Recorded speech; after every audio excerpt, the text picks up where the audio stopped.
So we all know that Twitter is the leader of the industry of stupidity, right?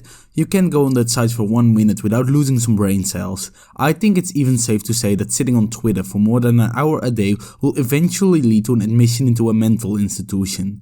Like when you walk into a mental institution at this moment, you'll notice the amount of Twitter users right away. I imagine the conversations going something like this. How are you guys doing today?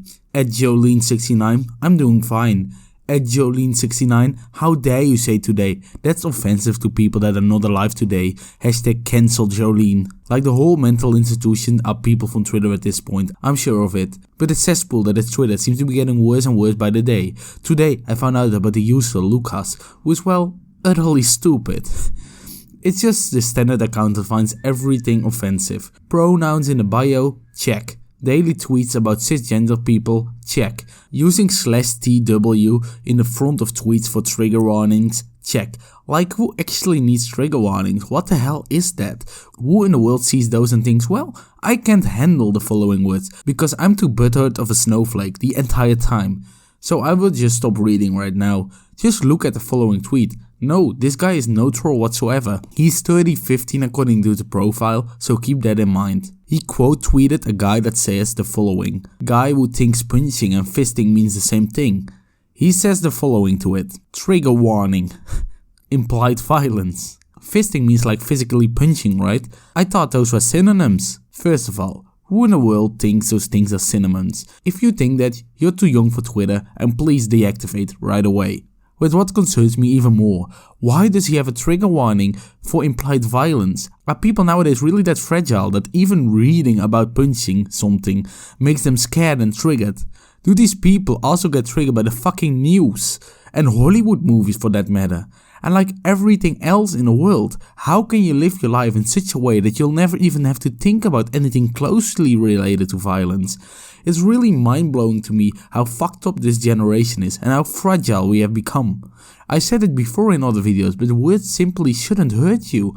Even more so if they're from random people on the internet you don't know. But now I'd like to add something to it. Words should definitely not hurt you if they are not even directed at you. They don't need trigger warnings for everything. Come on, grow the fuck up. But now let's watch the tweet that I made this video about. The absolute pinnacle of stupidity from this account. They tweeted the following. You can be racist to white people, it's simply not possible. White people are the oppressors. /serious. Please tell me he mistyped this fucking tone indicator and it should be /s for sarcasm. You can't be serious, right? How can someone possibly think racism is exclusive to a certain group? That's just not how it works. That's racist on itself.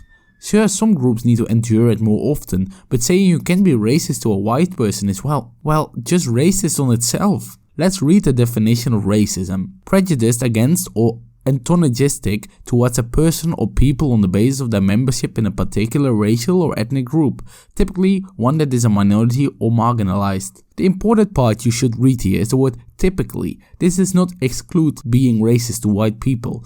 Like if someone came up to me and started hitting me because I'm white, that's just pure racism, right? But no, according to this tweet, it's not possible whatsoever. I probably deserved it in their eyes. No racism involved whatsoever. I should just accept the punches and move on with my life. I just don't understand that people can be that stupid. I seriously question these people's lives. How did they come to such a weird way of thinking? And why is all logic excluded from their mind? Next to that, why do we even need those fucking tone indicators? Did we all just come to the point where we are so autistic we can't even think for ourselves that something really means? Well, I guess it helped by this post because if he hadn't said /serious, I would have thought it was sarcastic, because I don't want to believe someone in this world is really so utterly dumb as this tweet exposes. And next to that, he added even more harm to himself. He said white people perpetuate oppression. Like, what does that even mean? What does he want to achieve with saying that? That does not make any sense whatsoever. My example from earlier about being punched is still in place. It's just so dumb to say that you can be racist to a white person. And this guy knows he's wrong, I'm sure of it, because he avoids discussion at all cost. Someone replied to him, I'd like to discuss this with you, but I don't think you're open to discussion. And he was fucking right. There is not going to be a discussion, as they replied by saying, I'm not here to debate. For fuck's sake. If you're not open to debate such a controversial standpoint, you're just admitting you're wrong right away. Making such an extreme tweet and then hiding from any controversy is just insane and admitting defeat, in my opinion. But well, enough raging for my part. If you have more than one brain cell and agree with what I said in this video and actually enjoyed it, please join the smart people by subscribing to the channel, hit that bell notification while you're at it and leave a like on the video. And hopefully I will see you guys next time.